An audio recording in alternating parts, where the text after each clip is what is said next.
Saya sampai saat ini tidak mencintai suami saya.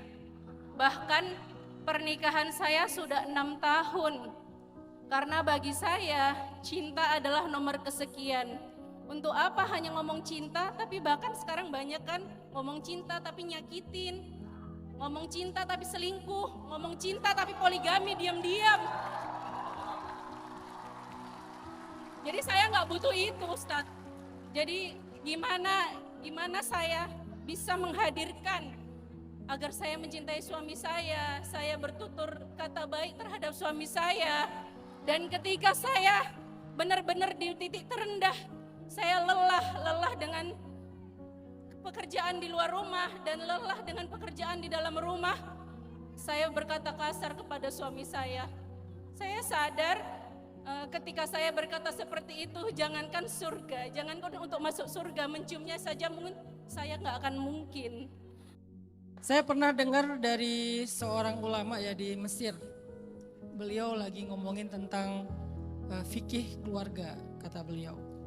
Materi beliau, fikih keluarga. Kata beliau, di dalam Al-Quran itu tidak ada satupun ayat tentang pernikahan yang didasari dengan cinta.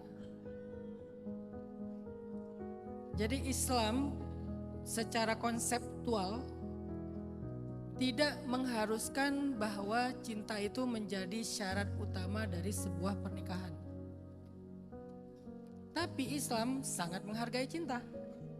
Karena di zaman Nabi dulu ada seorang perempuan, anak yatim, dilamar oleh 2 orang laki-laki yang berbeda. Yang satu kaya, yang satu miskin. Keluarga perempuan ini, pamannya, pokoknya walinya gitu ya, lebih condong kepada yang kaya. Anak perempuan ini lebih condong kepada yang miskin. Dia lebih mencintai yang miskin, keluarganya lebih mencintai yang kaya. Lalu pamannya datang ke Nabi nanya, ya Rasulullah, mana yang lebih baik buat ponakan saya? Kalau kami sih lebih condong ke yang kaya, tapi dia ke yang miskin, mu'dim. Kami yang musir yang kaya. Kata Nabi, la nura lil mutahabbaini ghairan nikah. Tidak ada jalan yang lebih baik bagi 2 orang yang saling mencintai kecuali menikah. Artinya, cinta itu dihargai sekali dalam agama. Tapi cinta tidak pernah menjadi syarat utama dalam sebuah hubungan pernikahan.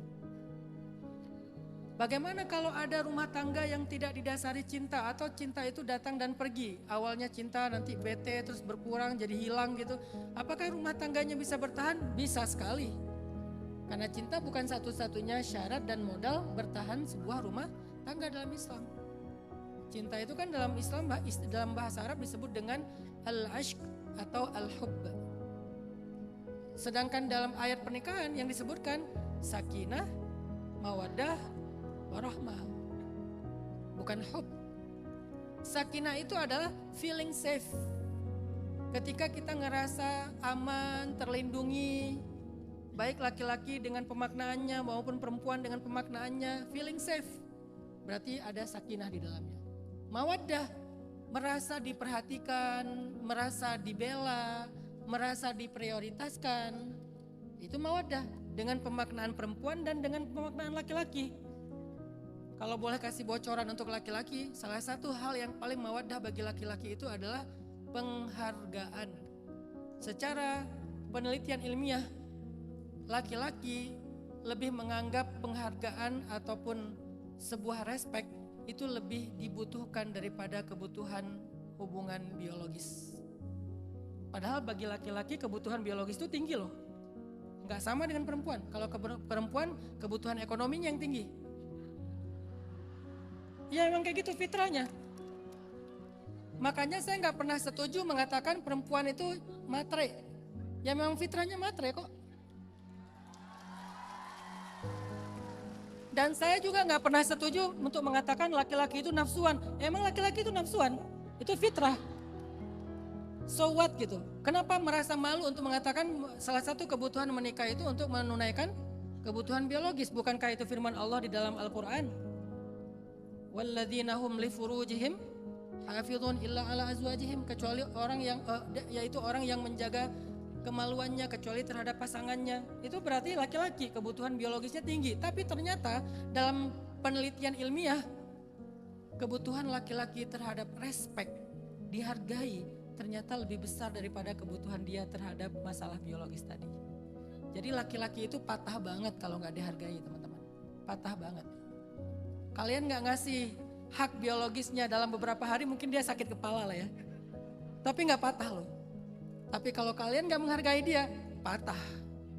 Dan itu berat banget buat cowok. Kecuali dia cowoknya nggak cowok kali ya.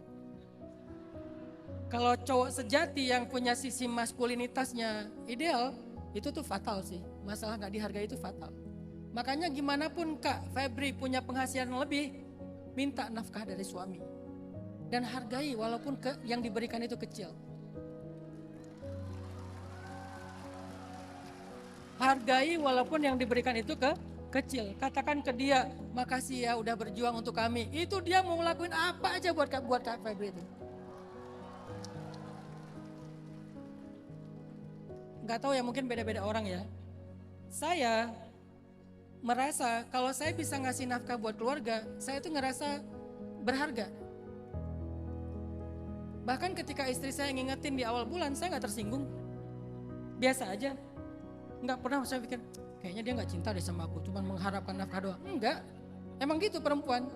Dan istri saya juga gak tersinggung kalau saya mengingatkan dia tentang kebutuhan biologis. Tapi di atas itu dihargai, dibilang makasih ya Baba udah berjuang buat aku sama anak-anak. Itu tuh saya kayak nggak ada liburnya juga nggak apa-apa gitu. Tiba-tiba jadi Superman tuh. Makanya Kak Febri, mawaddah itu modal pernikahan. Dan yang terakhir, rahmah. Apa itu rahmah? Rahmah itu adalah ketika kita merasa dimaafin dan diberi kesempatan. Karena semua kita pernah berbuat salah dan dosa. Rahmah itu adalah memaafkan, mentolerir kesalahan dia selama bukan yang fatal-fatal banget gitu. Pun kalau fatal selama dia bertobat dengan tobat yang serius, ya nggak ada salahnya juga ngasih kesempatan. Itulah rahmah. Kalau istri sekali berbuat salah langsung diungkit-ungkit terus, berarti nggak ada rahmah dalam rumah tangganya. Suami sekali berbuat salah diungkit-ungkit terus, berarti tidak ada rahmah dalam keluarga itu. Jadi sakinah adalah feeling safe. Mawaddah adalah merasa diperhatikan, dibela, diprioritaskan dengan pemaknaan masing-masing. Rahmah itu adalah merasa selalu dimaafin. Ya udahlah, nggak apa-apa gitu. Ya udahlah, nggak apa-apa. Masakannya kurang enak, ya udahlah. Mungkin nafkahnya bulan ini lagi turun, ya udahlah. Biasanya 50 sekarang jadi 45 juta, ya udahlah gitu. Jadi ditolerir gitu kekurangan dan kesalahannya tuh nggak selalu sempurna, nggak selalu ideal. Ada kalanya mereka memang lagi banyak salah, lagi banyak kurang, lagi banyak masalah, lagi banyak beban. Itu rahmah. Kalau ada 3 ini dalam rumah tangga, insya Allah mereka akan awet. Walaupun tidak ada cinta. Cinta itu bukan hal yang paling utama dalam rumah tangga. Gitu Kak Febri. Kalau nanya apakah gimana cara saya mencintai, kayaknya fokusnya jangan mencintai dulu aja. Karena cinta itu anugerah, bukan diusahakan. Coba fokus ke 3 tadi. Kasih dia rasa aman, bukan nyaman ya, aman. Gak perlu khawatir, karena kekhawatiran itu merusak rumah tangga. Kedua, bikin dia merasa memang diutamakan, dimuliakan. Dan yang ketiga, kalau dia ada salah, maafkan dia. Insya Allah rumah tangganya akan awet. Allahu a'lam.